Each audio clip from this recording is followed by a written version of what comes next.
परमपूज्य डॉक्टर बाबासाहेब आंबेडकर या महापुरुषांच्या विचारांना प्रथमतः अभिवादन. ज्यांच्या नेतृत्वाखाली आपण गेले 45 वर्ष काम केलं त्या बाबासाहेब आंबेडकरांच्या सुनबाई, भारतीय बौद्ध महासभेच्या राष्ट्रीय संरक्षका आदरणीय महापुरुष कलाताई आंबेडकरजी, आदरणीय ज्यांच्या नेतृत्वाखाली 2014 पासून आपण राष्ट्रपतीकडे काम करतोय ते आदरणीय भीमराव आंबेडकर साहेब यांच्या कार्याला वंदन. आज ज्यांच्या 113व्या जयंतीनिमित्त आपण सर्वजण जमलेलो आहोत. सर आहे सर आहे देतो ज्यांच्या 113व्या जयंतीनिमित्त आपण जमलेलो आहोत ते घोटे सर माईक ते सेट आहे तुम्ही दिला तुम्ही देतो त्या सर.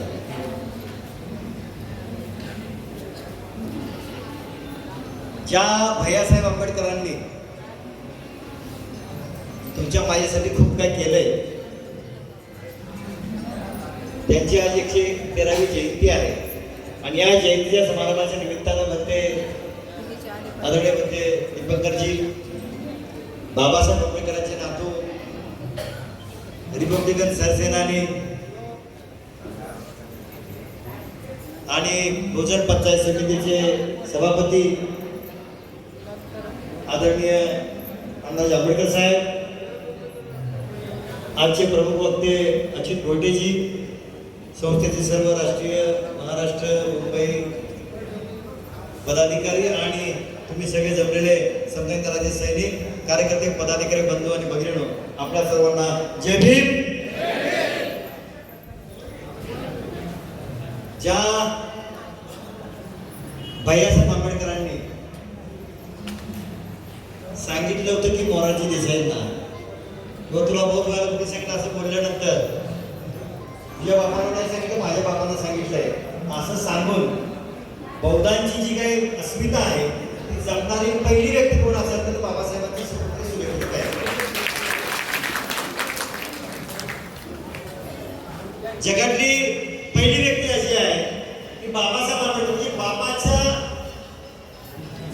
स्मारक जगामध्ये कोणी उभं केलं असेल ते पण वैयक्तिक म्हणजे तर जनतेकडून म्हणजे हिमज्योत तोडली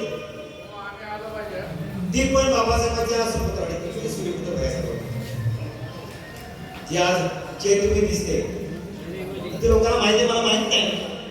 जी चैत्यभूमी आहे त्या चैत्यभूमीसाठी काही लोकांनी बँकेमध्ये खातं काढलं आणि त्या खात्यावर लाईन लावून पैसे जमा केले होते. ते अजूनही पैसे बँकेतच आहेत. ते चैत्यभूमीला आलेले नाही, ते आले नाहीत म्हणून ही विरोध काढून बाबासाहेब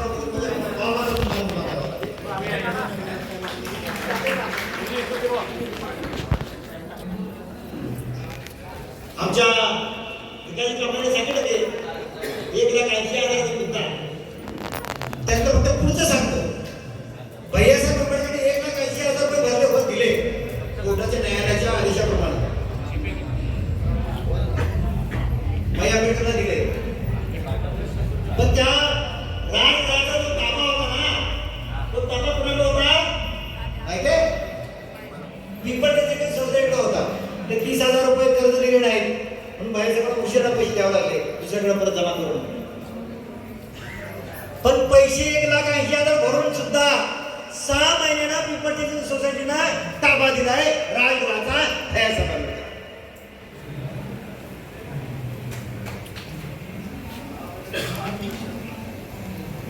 जर बाबासाहेब आंबेडकरांच्या परिवाराची जर करत असतील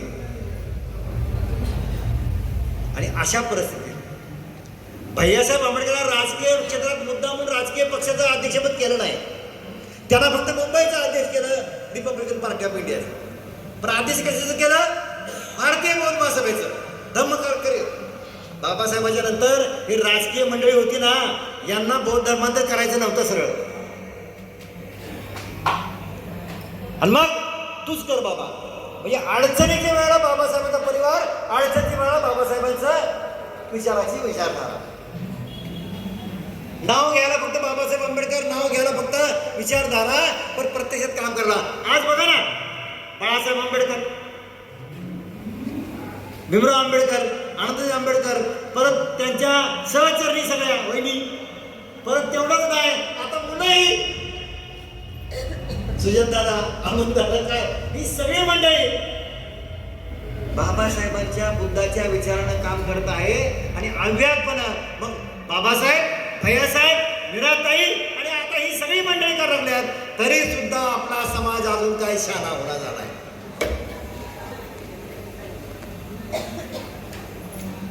राजराजा आदेश घेऊन काम करायला पाहिजे, ते करताना काही दिसत नाही.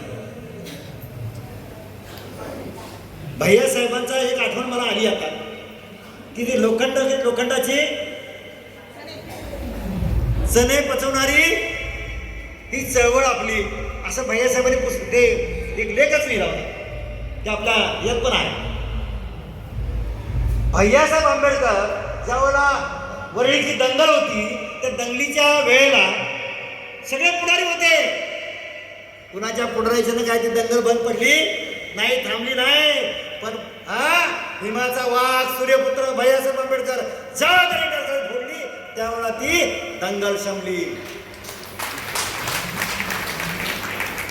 म्हणजे सगळे फायदे घेण्यासाठी पुढारी मंडळी सगळे. पण बाका प्रसंग आला की बाबासाहेबांचा परिवार, बाबासाहेबांची सगळी मंडळी असतात. आज बी तीच परिस्थिती आहे का नाही? हे सूर्यवंशी प्रकरण बाळासाहेब आंबेडकरांनी लढायला लागलं. हिंदू मिल कोणी नाही त्यावेळेला. भारतीय साहेबांच्या बरोबर भारतीय पद्मसभा समता इंगल मी स्वतः होतो त्या साहेबांच्या बरोबर. विरातांनी सांगितलं साहेबांच्या अंगाला जरा सुद्धा धक्का लागला का म्हणे, समता इंगल तुमची टीम राहील. सगळी भारतीय पद्मा समता इंगलची टीम आदरणीय अनाजी आंबेडकरांच्या ते जे भवन प्रभू चौक आहे तिथून आम्ही मार्च काढला होता, त्याच्यावर आगेकूच केली होती. बाका प्रसंगाला समाज अडचणीत आला की बाबासाहेबांचा परिवार. मतदानाच्या वेळेला कुठे जाते माणसं नाही. भैयासाहेब आंबेडकरांनी खासदाराची गोटे साहेब खासदाराची जेव्हा ऑफर आली साहेब भैयासाहेबांना, त्यावेळेला भैयासाहेबांना जेव्हा खासदाराची सीट द्यायला लागले, भैयासाहेब म्हणले कुठली सीट आहे? General seat.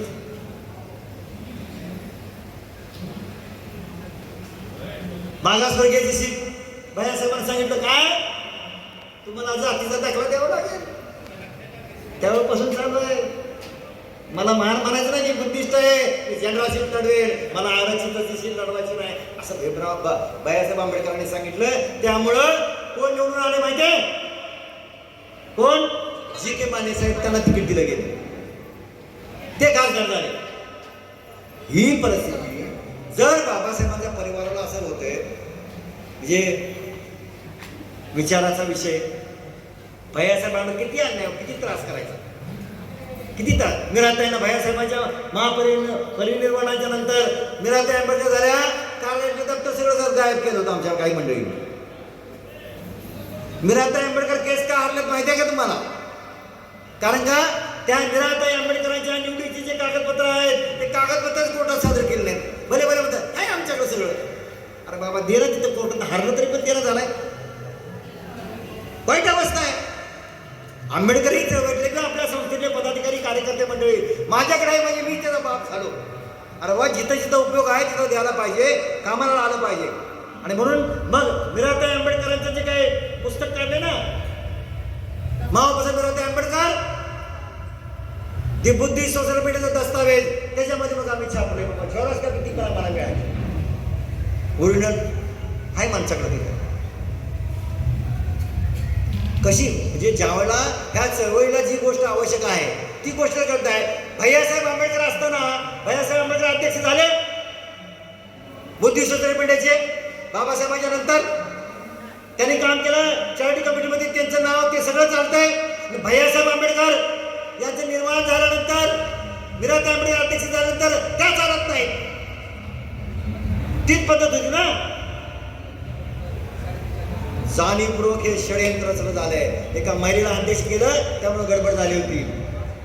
त्यातूनही मीराताई आंबेडकरांनी, बाळासाहेब आंबेडकरांनी सगळे आनंदराज आंबेडकर साहेब, भीमराव आंबेडकर साहेब सगळे आणि आपले सगळे जनता ताईसाहेबांच्या पाठीशी राहिली. त्यामुळं 45 वर्ष जगामध्ये जागतिक विक्रम झालाय की भैयासाहेब आंबेडकर 21 वर्ष आणि वीरात आंबेडकर 45 वर्ष अध्यक्ष. जगामध्ये एकमेव महिला अशी व्यक्ती आहे धार्मिक चळवळीचं, धार्मिक संघटनेचा अध्यक्ष आहे. बाबासाहेबच्या परिवारानं अजून काय करावं, किती करावं, मला तर प्रश्न पडलाय आमदार साहेब की आयुष्य घालवाय. बर यांनी नोकरी करता येते काय, पैसे मागता येतात काय करता येते का, काही नाही काय करू शकत नाहीत. तुमच्यासाठी सगळं चाललंय तरी सुद्धा आपल्या समाजाला अजून कळत नाही. मतदान मात्र मग लाडकी बहीणच्या नावानं किंवा अजून कुठल्या नावानं मतदान मात्र संविधानाच्या विरोधकाला मतदान देऊन जाते. कुठेतरी आता तर शहाणं व्हायला पाहिजे, त्याशिवाय पर्याय राहणार नाही. नाहीतर आता आमचे थोडंसं त्यांनी सुंदर केलं सगळ्या लोकांना, आमच्या अच्युत भोईटे साहेबांनी, की ते जातीचा दाखला, बौद्ध जनगणना, बरोबर आहे. बौद्ध जनगणनेमध्ये 2024 पासून आपण लिहिले त्याच्यामध्ये कॅलेंडरमध्ये, त्याच्या अगोदरपासून कॅलेंडरमध्ये लिहिले आहे. पण 2024 मध्ये कॅलेंडर 24 मध्ये जनगणना होणार होती, पण ती झाली नाही. आता 25 मध्ये होणार, म्हणजे 26ला होणार आहे, एप्रिल 26ला. फेब्रुवारी पासून जनगणनेला सुरुवात होणार आहे. मग त्या जनगणनेमध्ये आपण काय करणार निश्चित. आपल्या सगळ्यांना माहिती आहे की बौद्धामध्ये जाती आहेत काय नाही. सगळं आपल्या भारतीय बौद्ध समाज सगळ्या बौद्धांना माहिती आहे, कितीतरी लोकांना माहिती आहे बौद्धमध्ये जाती नाही. त्यामुळे आमची मंडळी बौद्ध लिहित आहे, जातीत काय लिहित नाही. ते 1961चा विषय सांगितला काय झाला ते, त्याच्यानंतर प्रक्रिया सुरू झाली आपली. आता अशी परिस्थिती झालेली आहे की आपल्याला काही जाणीवपूर्वक काही गोष्टी करता येईल. धर्म जरी बौद्ध सांगितला असला तर जात का सांगणं गरजेची आहे. अनुसूचित जातीमधली माझी जात कोणती, पूर्वाश्रमीची धर्मांतरापूर्वीची माझी जात कोणती, हे आपल्याला लिहिणं गरजेचं आहे. का त्याच्यावर राजकीय आरक्षण अवलंबून आहे. आणि दुसरं एससीला जे अर्थसंकल्पामध्ये जे काही वाटा असतो ना, तो वाटा असणं गरजेचं आहे. याच्यासाठी आपल्याला जात लिहिणं गरजेचं आहे, बाकी कशासाठी नाही. एखाद्याला मी बौद्ध आहे मला आरक्षण नको आहे, नाही झाला बाबा, काय गरज आहे. ज्याला आरक्षणाची गरज आहे, शिक्षणाची गरज आहे, आरक्षणामधून शिक्षण पाहिजे. कारण का परवा आम्ही भोईटे साहेब आम्ही चर्चा केली, तेवढं आमच्या एका ग्रुपमध्ये जे मोठमोठे अधिकारी आहेत ते म्हणले मला जातीय दाखल्याची गरजच नाही. आमदार साहेबांना जातीचा दाखला घेऊन आदरणीय भैयासाहेब आंबेडकरांनी जेव्हा जातीचा दाखला मागितला होता त्यांना IIT मध्ये प्रवेश व्हायला आदरणीय भैयासाहेब आंबेडकर यांनी जातीचा दाखला दिलेला नाही. म्हणजे मान म्हणून म्हणायचा विषय होता, बरोबर आहे. साहेब तर सांगते त्यांना विस्तार सांगितले, त्यांचीच ॲडमिशनचा विषय होता. मी काय सांगते ही गोष्ट त्यांनी सांगितली काय की नाही बाबा मला जातीचं सुविधाच घ्यायची नाही, मला आरक्षण घ्यायचं नाही, ना शिक्षणाची घ्यायची आहे ना मला नोकरीची घ्यायची आहे. हरकत नाही, ज्याला घ्यायचं नाही ते घेऊ नका. पण ज्या व्यक्तींना आपल्याला जातीच्या नावाने SCचं आरक्षण आपल्याला घ्यायचं आहे त्यांना मात्र ते घ्यावे लागेल. त्यामुळं जनगणनेच्या माध्यमातून जे आता भोईटे साहेबांची पत्रव्यवहार अमुक करून आज जो 7 नंबरचा जो महाराष्ट्राचा जो जातीचा दाखला आहे तो 6 केंद्र शासनाचा जो आहे त्याप्रमाणे द्यायला पाहिजे, अशी यंत्रणा करून आज आपल्याला सगळीकडे झाले. त्यामध्ये फक्त एक हीच राहिली. त्याच्यासाठी आम्ही महाराष्ट्रभर देशभरची जी काही मंडळी वेगवेगळ्या मतं मागायला लागलेत त्यांची एक बैठक भारतीय बौद्ध महासभेच्या वतीनं आज केंद्रीय कार्यालयामध्ये लवकरच बैठक घेणार आहोत. ती वेगवेगळ्या प्रकारचे मतांतर झालेले आहेत. त्या मतांच्या संबंधात सगळ्यात महत्वाची गोष्ट आहे की बाबा काय आज आपल्याला जर बघितलं बौद्धांचा लोकसंख्या वाढली पाहिजे हे 100%. नुसत्याच एका महारातून बौद्ध झालेली मंडळी आहेत तर मातंग, चर्मकार, OBC बऱ्याच अनंत ज्या जाती आहेत त्या जातीमधून झालेल्या आहेत. एक मागणी मात्र व्हायला लागली की ज्या 59 जाती आहेत त्या 60 नंबरला धर्मांतरित बौद्ध असं काहीतरी करा, अनुसूचित जातीतून धर्मांतरित असं करायची एक मागणी सुरू झाली बऱ्याच दिवसापासून सुरू आहे, बरोबर आहे. त्याच्यामध्ये जातीच्या दाखल्यामध्ये एक झालंय की आताच अच्युत भोईटे साहेबांच्या या प्रयत्नामुळं एक गोष्ट झाली की तो 7 नंबरचा दाखला तो बंद झालाय. पूर्वी दिला होता पण आता बंद झालाय. 6 नंबरचा दाखला तो केंद्र शासनाचा. आता काय झालंय 59 जातीमध्ये 60वी जात धर्मांतरित बौद्ध अशी जर टाकायचे झाले तर संसदेची परमिशन लागते. संसद आपल्या बाजूला आहे नाही. सगळे संविधान विरोधात बसलेली मंडळी आहेत आणि आपल्या सेवा सुविधेच्या विरोधात बसलेली आहेत. आरक्षणमुक्त भारत त्यांना करायचा आहे, त्यामुळे ती काय आपल्याला सुविधा देईल अशी शक्यता नाही. दुसरी महत्वाची गोष्ट, या जो जातीचा दाखल्याचा जो 6 नंबरचा फॉर्म आहे, त्या फॉर्ममध्ये आता मात्र महाराष्ट्रात सुरू झालंय हे काय, धर्म हिंदू, शीख आणि बौद्ध असं लिहा. ती लिहिलं की पुढचं येते, पण तो 6 नंबरचा जो जातीचा दाखला आहे त्या दाखल्यामध्ये तुमचा धर्म इंडिकेट होत नाही. ना हिंदू होत, ना बौद्ध होत, ना शीख होत, केवळ आपलं नाव येत आहे आणि त्याच्यामध्ये काय येत आहे, एससी म्हणलं तुमची कुठली जात आहे. एससी म्हणजे कुठली जात आहे, महार, मान, चांभार, चर्मकार असे येते, पण त्याच्यामध्ये धर्म इंडिकेट होत नाही. अशा काही लोकांचा प्रश्न अजून निर्माण झालेला आहे. तर ह्या सगळ्या प्रश्नाच्या बाबतीत जर ऍपमध्ये, महाराष्ट्र शासनाच्या ऍपमध्ये त्या काय ते सेतू केंद्रावर जर आम्हाला फॉर्म भरताना जर मी लिहितोय की माझा धर्म बौद्ध आहे, मग बौद्ध आल्यावर त्यात येते एससीची जात कोणती, तर महार येते.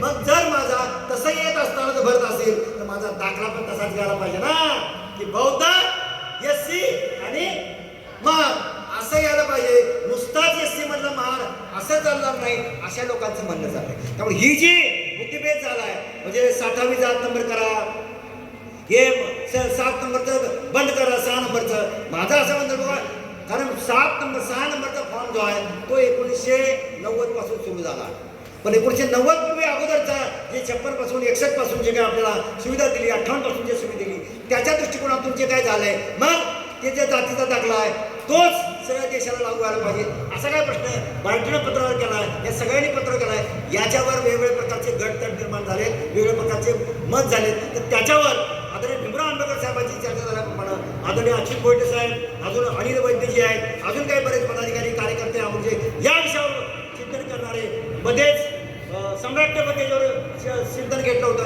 तर ह्या सगळ्या गोष्टीवर चिंतन करण्यासाठी आपण बाहेर न होता इंडोर अशा प्रकारची चर्चा करण्यासाठी आपल्याला ही एक बैठक घ्यावी लागेल. ही बैठक घेण्याच्या दृष्टिकोनातून आपल्याला प्रयत्न करायचा आहे. लवकरच ही बैठक जाहीर केली जाईल. पण महत्वाची गोष्ट जी आहे आता आपल्या समोर जो आहे आजचा विषय आहे की बौद्ध जनगणनेबाबत, बौद्ध जनगणनेबाबत आपल्याला आपला धर्म बौद्ध लिहायचा आहे, बरोबर आहे. तर पुन्हा विचारतील बाबा की अनुसूचित जातीमध्ये तुमची कुठली जात आहे, तर जात द्यायची असेल तर पूर्वाश्रमीची जात, आता मी पत्र काढलंय की पूर्वाश्रमीची जात जी आहे, धर्मांतरापूर्वीची आपली जात आहे, ती जात आपल्याला फक्त महार असेल, चर्मकार असेल, मातंग असेल किंवा अजून कुठली जात असेल ती एससी मध्ये कुठली जात आहे ती लिहायची. म्हणजे तो आपल्याला येत आहे. बुद्धिस्ट विद्यापीठाच्या वतीनं आदरणीय डॉक्टर भीमराव आंबेडकर साहेबांनी जे कॅलेंडर काढलेलं त्या कॅलेंडरमध्ये स्पष्टपणे तशा प्रकारचं नमूद केलेलं आहे. आणि दुसरी महत्वाची गोष्ट आता आपल्याला एक अजून करायचे काम काय, तर आपल्याला येणाऱ्या ज्या भाषा आहेत त्या भाषा मराठी, हिंदी, इंग्लिश कुणी तर लिहिल, पण ते सगळं लिहिल्यानंतर तुम्हाला पाली भाषा येते, कारण आपण 30 रट 25 रामोत्तम हे आपल्याला लिहावं लागणार आहे. आणि ते लिहून आपल्याला आज जो पालीला अभिजात भाषेचा जो दर्जा मिळालेला आहे त्या दर्जाच्या अनुषंगाने जर म्हणतील दर्जा मिळाला आहे पण पाली जाणणारी माणसं नाहीत असा काय प्रकार होऊ नये. तर पालीची संख्या वाढली पाहिजे, पालीची भाषा येणाऱ्या माणसांची संख्या वाढली पाहिजे. देशभर हे पालीचं विद्यापीठ व्हायला पाहिजे अशी मागणी आपल्याला करावी लागणार आहे. पुढे भविष्य काळात आपल्याला ह्या गोष्टी कराव्या लागणार आहेत. आज आदरणीय भैयासाहेब आंबेडकरांच्या निमित्तानं आपण सगळ्यांना पुस्तक पण उपलब्ध करून दिले. ते 150 रुपयाचं पुस्तक आहे, 4थी आवृत्ती आपल्या आलेली आहे.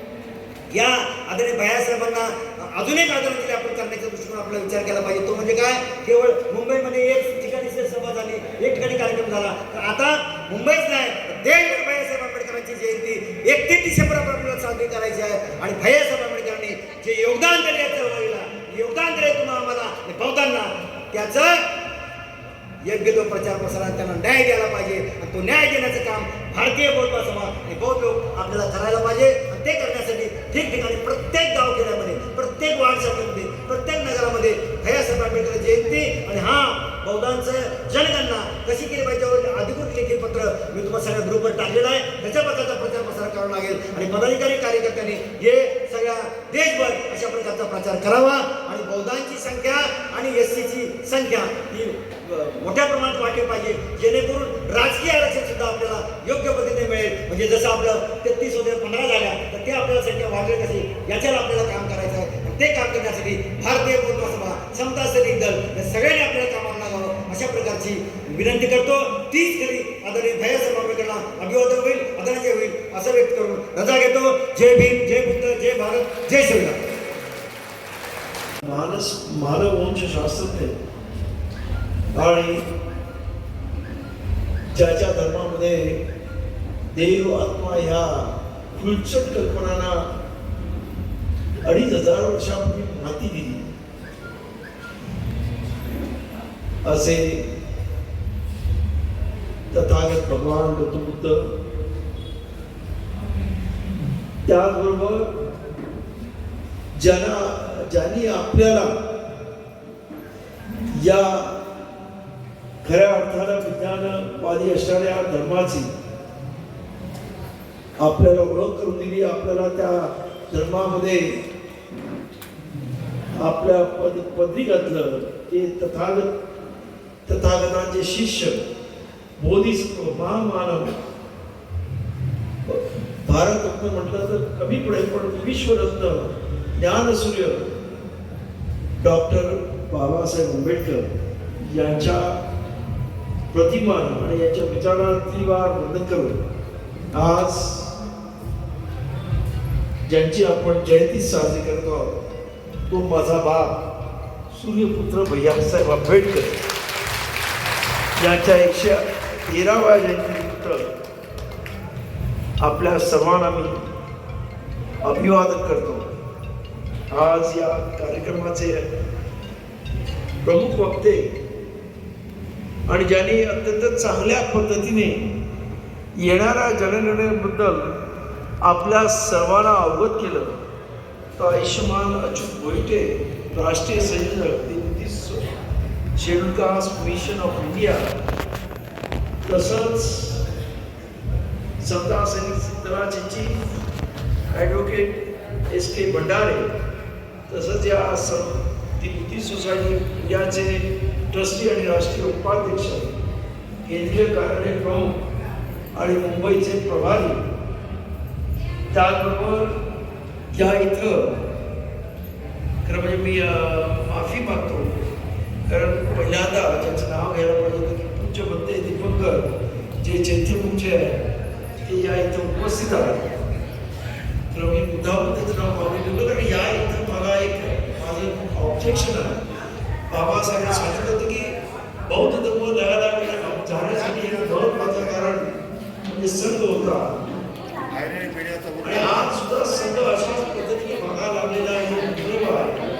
आज सुद्धा बौद्धांना याचना करावी लागतात, आम्हाला याचना करा पंचशील करणे, पंचशील देऊन किंवा इतर तुमच्यासाठी ज्या पद्धतीने आपला आशीर्वाद जाता देऊ, भक्तीचं कार्य नव्हे. भक्तीने कार्य तथागतांनी स्वतः कधी त्यांना सांगितलं नाही की याचना करा, त्याने तुम्हाला सांगितलं नाही, आपण तुम्हाला बौद्ध धर्म कधीच सांगितलं नाही. त्यामुळे हे काही नवीन फॅड या बौद्ध धर्मामध्ये या भक्तीने काढलेला तेवढा खरं म्हणजे मान्य नाही. भले भक्तीला आवडणार नाही, पण जे सत्य आहे ते मानायला पाहिजे की तुम्ही बौद्ध धर्माचे काही काळ तुम्ही बौद्ध धर्माचा प्रचार प्रसार करणं हे तुमचं कर्तव्य आहे. आणि त्यामुळं अशा पद्धतीने उपासकांना याचना करा लावायचं, त्याला कुठेतरी आपल्या याच्यावरती बसवायचं आणि त्यांना भीक मागितल्यासारखं करायचं, हे खरं म्हणजे बौद्ध धर्माला कलंक लावणारा आहे. आणि या अशा पद्धतीने भक्तेकरांनी अशा पद्धतीने वागू नये किंवा ते तथागताच्या बौद्ध धर्माच्या विरुद्ध आहे. तथागतांनी सर्वांना समान लेखलेला आहे आणि त्यामुळे आपण कुठेतरी उच्च आहोत, वरती आहोत असं समजण्याची जी काही चूक या इथं आता सुद्धा असणारे जे भक्तेकर करतात ते खरं म्हणजे अत्यंत दुर्दैवी आहे. आणि बाबासाहेबांनी जे सांगितलं होतं जेव्हा बौद्ध धर्म घेताना की मी बुद्धाला शरण जाईल, धर्माला शरण जाईल, पण संघाला शरण जाणार नाही. पण शेवटी बाबासाहेबांना त्या काळामध्ये असणारे आणि बाबासाहेबांना बौद्ध धर्माची दीक्षा देणारे तुझे भक्त चंद्रमणीजी यांनी समजावलं की बाबासाहेब त्रिरत्नांना शरण जायला पाहिजे. आणि तेव्हा बाबासाहेब मान्य केलं, पण बाबासाहेब तेव्हा सुद्धा सांगितलं की हा बौद्ध धर्म लयाला जाण्याचं महत्वाचं कारण म्हणजे हे भक्तगण आहे. त्यामुळे भक्तांनी आपल्या आचरणावर आपल्या एकत्रित वागण्यावरती खऱ्या अर्थाने विचार करण्याची गरज आहे.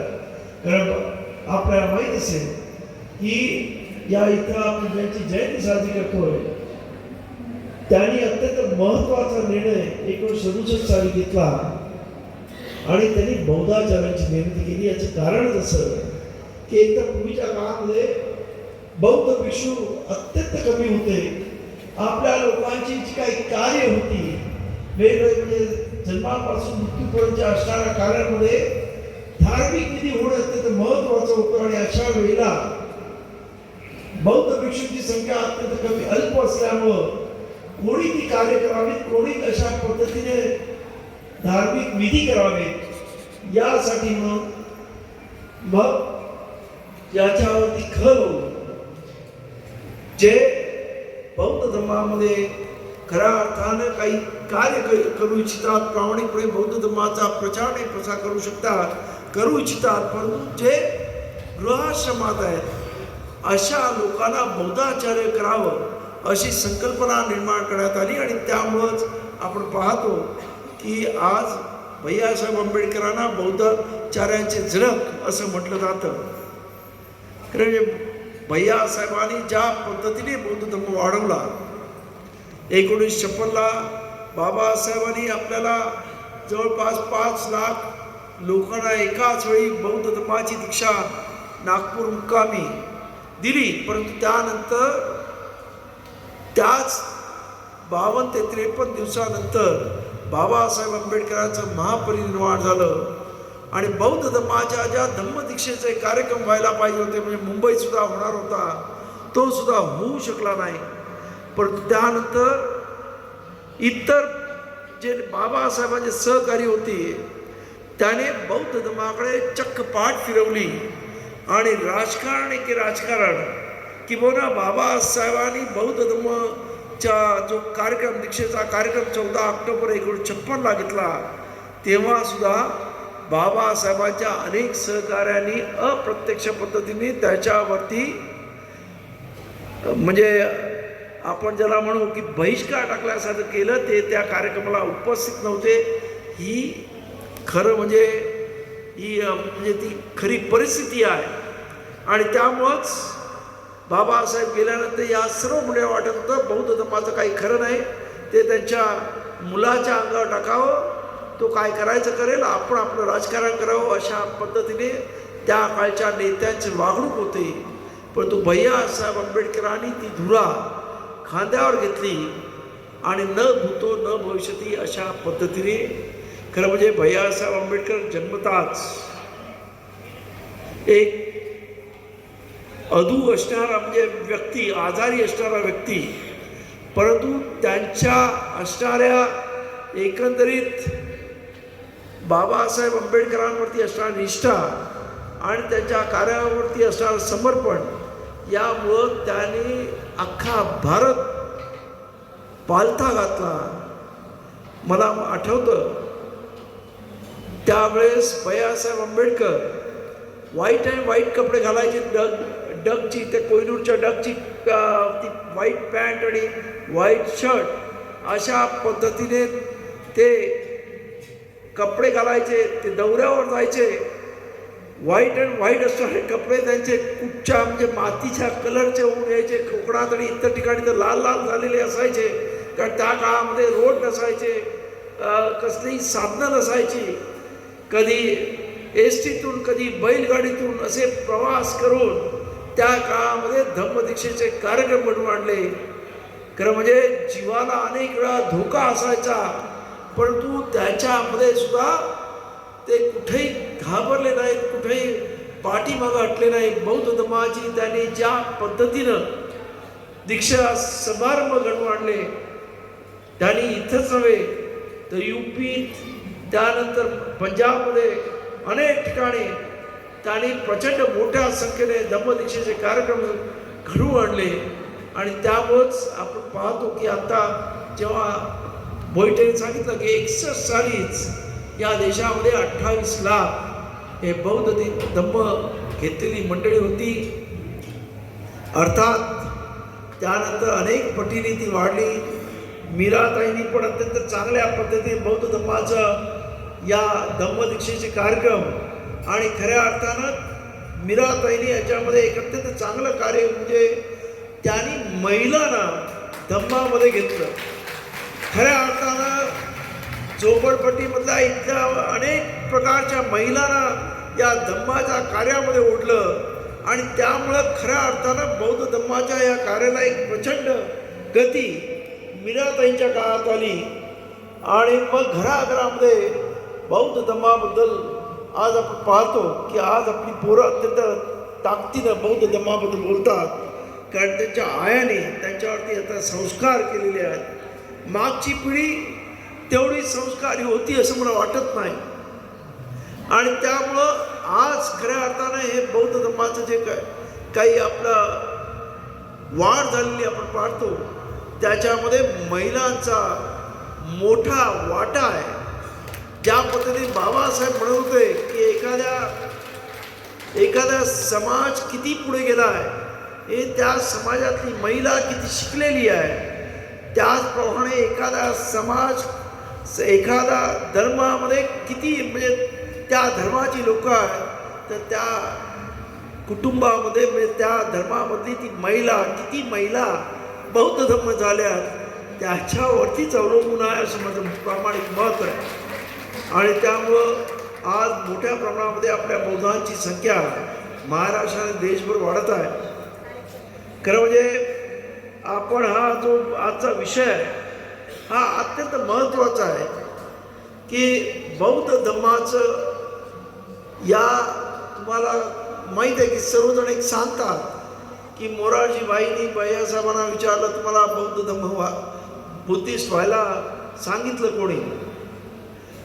या इथं एक त्या काळामध्ये एक गलतफहमी होती की बौद्धांना सवलती मिळाल्या, महाराष्ट्रामध्ये आपल्या लोकांना सवलती मिळायच्या शिक्षणामध्ये आणि त्यामुळं असं वाटलं जायचं की बौद्धांना सवलती आहे.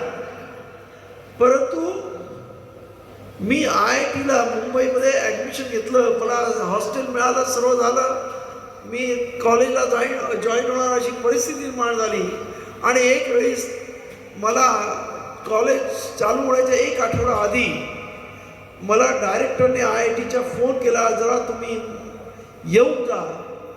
मी त्यांच्याकडे गेलो. भैयासाहेब त्यावेळेस फार आजारी होते आणि मी गेलो आणि त्यांनी मला सांगितलं तुम्हाला आम्ही SCमध्ये ॲडमिशन दिलेलं आहे परंतु तुम्ही तुमच्या याच्यावरती स्कूल लिव्हिंगवर आणि सर्वांवरती बौद्ध लिहिलेलं आहे आणि त्यामुळं बौद्धांना केंद्र सरकारमध्ये कुठल्याही फॅसिलिटी मिळत नाहीत. त्यामुळं तुम्ही एक असं ॲफिडेव्हिट आणा एक की तुम्ही हिंदू आहात तर तुमचं हे ॲडमिशन आम्हाला कंटिन्यू करता येईल. अर्थात मला त्यावेळेस या इथं KMमध्ये सुद्धा मेडिकलला ॲडमिशन मिळालं होतं, त्याचबरोबर VJDAला इंजिनिअरिंगला ॲडमिशन मिळालं होतं आणि त्यामुळं मला तसं IIT म्हणजे एक प्रतिष्ठित आपल्या देशातली एक इंजिनिअरिंग इन्स्टिट्यूट आहे, तिच्यात मिळणं म्हणजे एक प्रतिष्ठेचं हे होतं. परंतु मी घरी येऊन भैयासाहेबांशी बोललो. त्यांना म्हटलं असं आहे, मला काही आता तिथे शिकायची गरज नाही, एक तर ते 5 वर्षाचा कोर्स आहे, मी VJDAमध्ये होतं इंजिनिअरिंग 4 वर्षामध्ये माझं इंजिनिअरिंग कंप्लीट होईल. तर भैयासाहेब म्हणे तुला योग्य वाटेल ते कर आणि त्या पद्धतीने मी ते ॲडमिशन सोडून दिलं. पण त्यानंतर भैयासाहेबांनी तो विषय उचलून धरला आणि मग ते पत्रव्यवहार झाला आणि मग मोरारजी देसाईंना जेव्हा मोरारजी देसाईंनी त्यांना दिल्लीमध्ये बोलून घेतलं आणि मग सांगितलं की तुम्हाला बौद्ध व्हायला, तेव्हा भैयासाहेबांचं त्यामुळे डोकं चिडलं होतं. म्हणा तुझ्या बापाने माझ्या बापाने सांगितलं असा तो इश्यू आहे. तर त्यामुळं आणि त्यानंतर आपल्या माहिती की 1990ला BPC आले आणि त्यांनी मंडल आयोग लागू केला, त्याचबरोबर बौद्धांना सुद्धा असं जाहीर केलं. परंतु आमच्यामध्येच असणारे आमचे कपाळ करंटे IAS अधिकारी एकही बौद्ध नाही, सर्व हिंदू महार आहेत. मी तुम्हाला लिहून देतो, त्याशिवाय ते IAS होऊ शकत नाही, कारण बौद्धांना सवलती केंद्रामध्ये नव्हत्या. हे हिंदू महार असल्यामुळंच ते IAS झाले. हे मी तुम्हाला लिहून देऊ शकतो. एकाचे किंवा तुमचा तो लीडर आता तो राम्या आहे, तो पण हिंदू महाराज आहे, बौद्धांचा लीडर समजतो.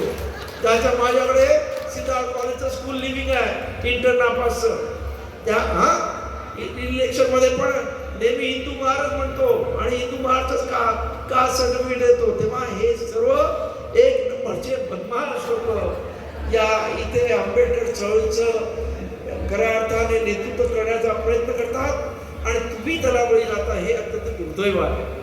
हे अधिकारी म्हणून मी म्हटलं की आज जे अच्युत बैठेने सांगितलं हे अत्यंत खरं आहे की एम कांबळे नावाच्या माणसाने जेव्हा या इथं BP सिंगाने बौद्धांना जेव्हा सवलत देणं जाहीर केलं तेव्हा महाराष्ट्रामध्ये मुद्दाम खोडसाळपणा इथं असणाऱ्या त्यावेळच्या काँग्रेसी राज्यकर्त्याने मुद्दाम केला आणि त्याने हा 7 नंबरचा नवा कॉलम काढला जो 6 नंबरमध्ये रेग्युलर याच्यामध्ये शिखाला पंजाबमध्ये ज्या पद्धतीने शेड्यूल कास्ट शिखांना मिळतं त्या पद्धतीने महाराष्ट्रात व्हायला पाहिजे होतं, परंतु ते मुद्दाम करण्यात आलं. त्याच्यामध्ये सुद्धा शेड्यूल कास्टचाच अधिकारी M कांबळे हा त्याच्यामध्ये होता, ज्याने हा मुद्दाम करून घेतलं आणि त्या बदल्यात स्वतःला राष्ट्रवादीकडून आमदारकीची सीट घेतली आणि शेवटी त्याला त्याच राष्ट्रवादीने खड्ड्यात टाकलं, म्हणजे पाडलं आमदारकीला. अशी परिस्थिती आहे. त्यामुळे हे सर्व अधिकारी हे स्वतःच्या आयुष्यासाठी जगतात, यांना कसली समाजाची पर्वा नाही. आणि त्यामुळं आज सुद्धा हा प्रश्न निर्माण झालेला.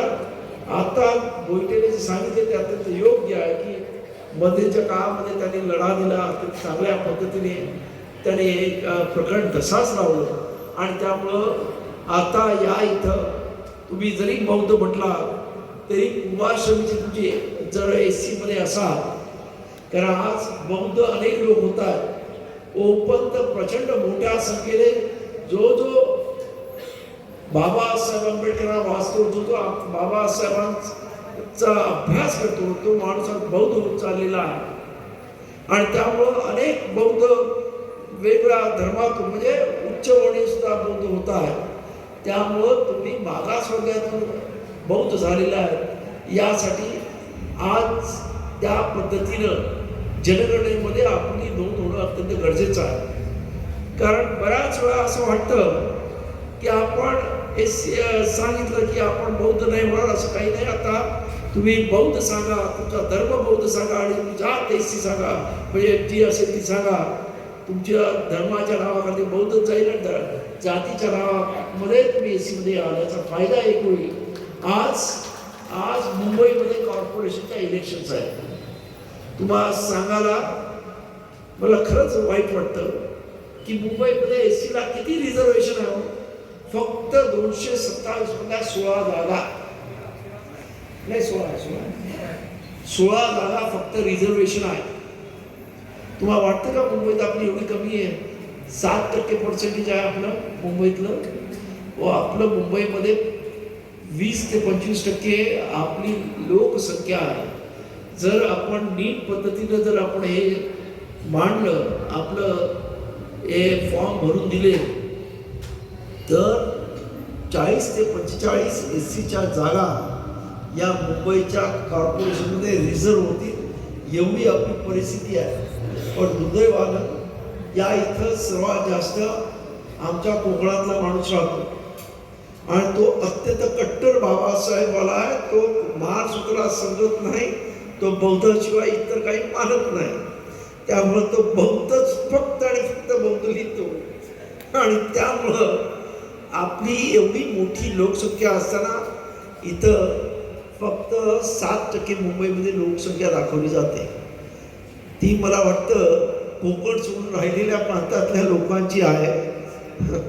आणि जी काही इतर हे कोकणातले आहे, आता त्यांना पण आम्ही सांगण्याचा प्रयत्न करतोय की या पद्धतीने तुम्ही तुमची नोंदणी यावर्षी जनगणना होईल त्यावेळेस आपण सांगावी, जेणेकरून आपली हे फक्त झालं राजकारणाचं.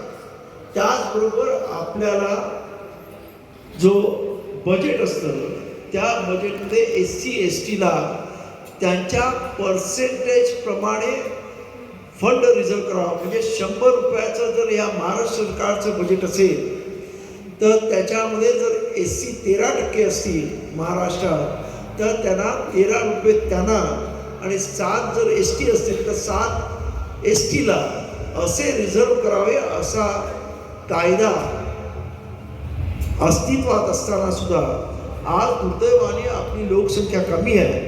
त्यामुळं आपल्याला 7 ते 8% तेवढाच फंड SCला रिझर्व केला जातो आणि त्याच्यातला सुद्धा तो खाल्ला जातो. तो वेगळा प्रश्न आहे. म्हणजे 2-3% सुद्धा मिळत नाही. त्या बजेटमधला आपल्यावरती खर्च होत नाही. ही परिस्थिती आहे आणि त्यामुळं खर्च करायचा असेल तर आता बाबासाहेबांचं स्मारक आहे त्याच्यावरती 1000-1200 कोटी रुपये जे हिंदू मिलला खर्च करतात ते त्या बजेटमधून खर्च केले जातात. हे खरं म्हणजे दुर्दैव आहे. त्या बाबासाहेब आंबेडकर सर्वांचे त्यामुळे जनरल बजेटमधून खर्च व्हायला पाहिजे पण तसं केलं जात नाही. यासाठी तुम्ही आणि मी सत्तेमध्ये जाणं अत्यंत महत्त्वाचं आहे. आज मी मुद्दाम आपल्याला थोडासा एक वेगळा विषय सांगतो की आज आपली मंडळी बौद्ध समाजातली किती लोक खऱ्या अर्थाने सत्तेमध्ये आहेत तर आपल्याला नॉमिनल भेटतील. SC मधल्या रिझर्व संख्येमध्ये काही जणांनी आता मध्यंतरी हा विषय आणलेला आहे. खरं म्हणजे आम्ही लोकांनी त्याला विरोध केला कारण या देशामध्ये 2500 वर्षापासून वेगवेगळ्या जातींना तोडा फोडा आणि झोडा ही नीती खरं म्हणजे आपण इंग्रजांना म्हणतो की त्याने तोडा फोडा झोडा अशी नीती आणली नाही. इंग्रजांच्या आधीचे विद्वान लोक या देशामध्ये बसलेले आहेत ज्याला मनुवादी आपण म्हणू. त्यांनी या देशातल्या प्रत्येक माणसाला जातीमध्ये तोडलेलं आहे आणि आज SCचं कुठेतरी एकत्र संघटन होत आहे. ते तोडण्याचं आणि फोडण्याचं काम कडच्या नावाने SC मध्ये कड घालून खऱ्या अर्थाने करण्याचा प्रयत्न या इथं केला जातोय. खरं म्हणजे दुर्दैवी आहे कारण हे अशा पद्धतीची मागणी करणारे लोक किती टक्के असतील महाराष्ट्रात? 1.5 ते 2% ते लोक आहेत. उद्या जर कड झालं तर त्यांना रिझर्वेशन मध्ये 2% मिळाले. आज या इथं सर्वात मोठा जो SC मधला समुदाय आहे तो महार समाजाचा 10%च्या आसपास आहे. हे 2% आणि 1.5% जर मंडळींनी त्यांचं घेतलं आणि 10% जर मिळालं तर केवढं तरी मोठं रिझर्वेशन मिळेल. पण आम्हाला ते नको आहे. आम्हाला सर्व समाज SC जो आतापर्यंत वंचित राहिलेला जो अनुसूचित राहिलेला ज्याला या गावाच्या हद्दीबाहेर आणि अस्पृश्यता ज्याच्यावरती अनेक बंधनं आली अस्पृश्यतेची त्या सर्वांनी एकत्र येऊन लढावं या बाबासाहेबांची इच्छा होती. तीच या इथं असणाऱ्या आपल्या सर्वांची बाबासाहेबांच्या अनुयायांची असल्यामुळं आपण तसं होऊ देत नाही. परंतु हे जे चाललेलं आहे त्याच्यामध्ये आपण सर्वजण हे जे चाललेलं आहे हे राजकारणी करत आहेत. या इथं बाबासाहेबांनी सुद्धा सांगून गेले की तुमच्या सर्व प्रश्नांची गुरुकिल्ली ही सत्तेमध्ये आहे. बाबासाहेब सत्तेमध्ये गेले आणि आपण पाहिलं की या इथं बाबासाहेबांनी अनेक प्रश्नांची सोडवणूक केली. बाबासाहेब संविधान कमिटीच्या ड्राफ्टिंग कमिटीवर गेले आणि या इथं बहुजनासहित SC ST ना आरक्षणाची सोय करून गेले. एवढे सर्व कामं बाबासाहेबांना मिळालेल्या सत्तेचा सदुपयोग करून केलेला आहे हे आपण लक्षात घ्या. आणि त्यामुळं सत्ता ही अत्यंत महत्वाची असते. आज आपला समाज सत्तेपासून दुर्मुखलेला आहे. कार्यकर्ता नैराश्यामध्ये आहे, निष्क्रिय झालेला आहे. आणि मी पाहतो की ज्या चळवळीमध्ये कार्यकर्ता निष्प्रभ होतो, निष्क्रिय होतो त्या चळवळी संपतात. आज आपण पाहिलं की समाजवादी विचारसरणीचे अनेक विचारवंत आज सुद्धा महाराष्ट्रात जिवंत आहेत. पण समाजवादी चळवळीचा कार्यकर्ता संपलेला आहे आणि त्यामुळे समाजवादी चळवळ आज या महाराष्ट्रातून नव्हे तर देशात हद्दपार झालेली आपण पाहतोय. त्याचबरोबर आपण पाहिलं असेल की एकेकाळी महाराष्ट्रामध्ये कम्युनिस्ट पक्ष हा एक ज्वलंत पक्ष होता. त्याने आदेश दिला मुंबई बंद, रेल्वे बंद, असे अनेक मोठे मोठे संप त्यांनी घडवून आणले. परंतु आज कार्यकर्ता संपला, कम्युनिस्ट संपले. मला भीती वाटते आंबेडकर चळवळीमध्ये सुद्धा अशाच पद्धतीने नैराश्य आले होतं. आणि उद्या जर राजकारणामध्ये हा आंबेडकर कार्यकर्ता कुठे अस्तित्व दाखवणार नसेल आणि कुठेही तो दिसणार नसेल, तर तो घरामध्ये बसेल किंवा अजून कुठेतरी कोणाच्या तरी वैचणी जाईल. आणि अनेक कार्यकर्ते मी पाहिलेले आहेत महाराष्ट्रामध्ये की आंबेडकर चळवळीच्या राजकारणामध्ये उद्ध्वस्त झालेली मी पाहिलेली आहे. कुटुंबाचे कुटुंब देशोधडीला लागलेली मी या राजकारणामध्ये पाहिलेली आहे. आणि म्हणून सत्तेशिवाय शहाणपण नसतं असं म्हणतात. आणि त्यामुळं सत्तेचा एक कुठचा तरी मार्ग आपण कोणाला ते सोबत घेऊन गेल्याशिवाय शक्य नाही. आज या देशामध्ये सर्वात मोठा पक्ष झालेला भाजपा सुद्धा बिहारमध्ये नितीश कुमारला बरोबर घेतल्याशिवाय इलेक्शन लढवत नाही.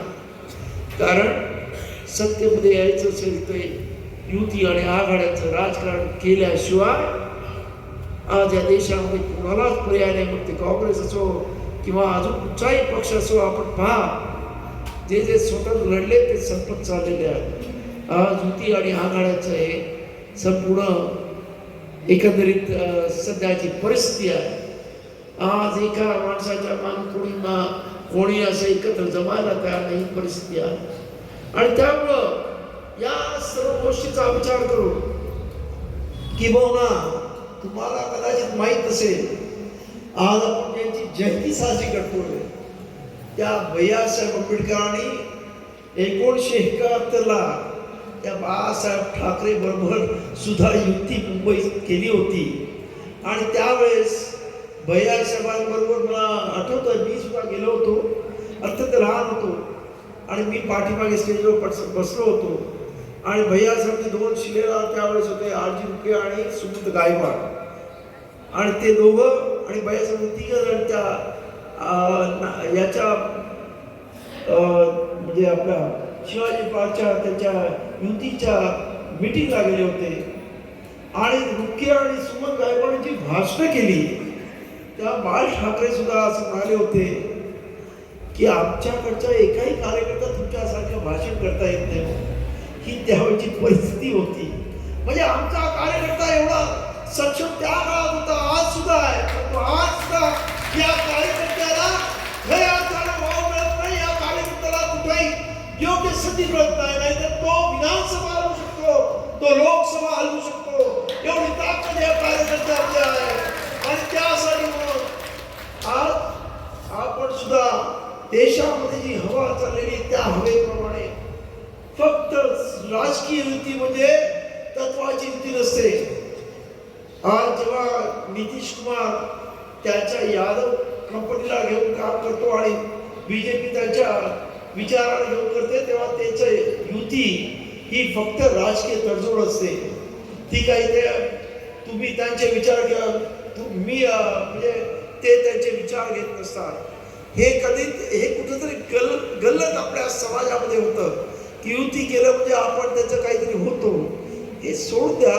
राजकीय देवाणघेवाण असते आणि ही राजकीय देवाणघेवाण खऱ्या अर्थानं जेव्हा तुम्हाला त्यांची गरज असते आणि त्यांना तुमची गरज असते तेव्हाच होते.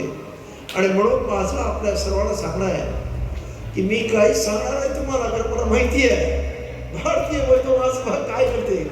परंतु तथागत भगवान गौतम बुद्धाने सांगितलेला एक अत्यंत महत्वाचा विचार आहे, अत्तदीप भव, म्हणजे स्वयंप्रकाशित व्हा. आणि तुम्ही मला पूर्ण खात्री आहे की तुम्ही भारतीय बौद्ध महासभेचं काम करता.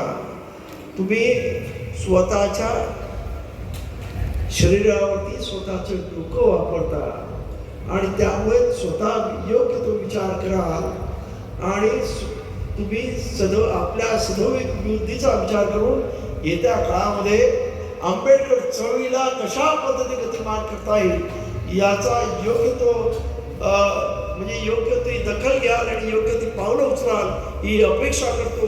आणि परत एकदा सूर्यपुत्र भैयासाहेब आंबेडकर एक म्हणजे एखाद्या महापुरुषाच्या मुलाला किती संकट येऊ शकतात आणि किती हाल अपेक्षा सहन करू शकतात त्याचं ज्वलंत उदाहरण म्हणजे सूर्यपुत्र भैयासाहेब आंबेडकर आहेत असं माझं म्हणणं आहे. कारण या सर्व आपल्या असणाऱ्या असंतुष्ट कार्यकर्त्यांनी अधिकाऱ्यांनी त्यांना वापरण्याचा प्रयत्न केला. आंबेडकर चळवळीचा फक्त यूज अँड थ्रो एवढाच त्यांनी वापर केलेला आहे, त्याच्या पलीकडे त्यांनी काही केलं नाही. फक्त भैयासाहेबांनी किती बाबासाहेबांनी त्यांना किती म्हणजे त्यांना बाबासाहेबांच्या म्हणजे भैयासाहेबांविरुद्ध अनेक सांगितल्यामुळं बाबासाहेबांनी त्यांना किती म्हणजे जवळ न केलं असताना सुद्धा खऱ्या अर्थानं बापाचा वारसा त्यांनी चालवला, बापाची स्मारक त्यांनी बनवली. आमचं बौद्ध जन पंचायत समितीचं आणि जगातलं बाबासाहेबांचं पहिलं स्मारक जे भोईवाड्याला झालं ते भैयासाहेब आंबेडकरांनी केलं. त्यानंतर आपला जो आज आपण सर्वांना अत्यंत अभिमान सांगतो की कप परेडा असणारा जो पुत्र आहे तो भैयासाहेब आंबेडकरांनी तयार केला.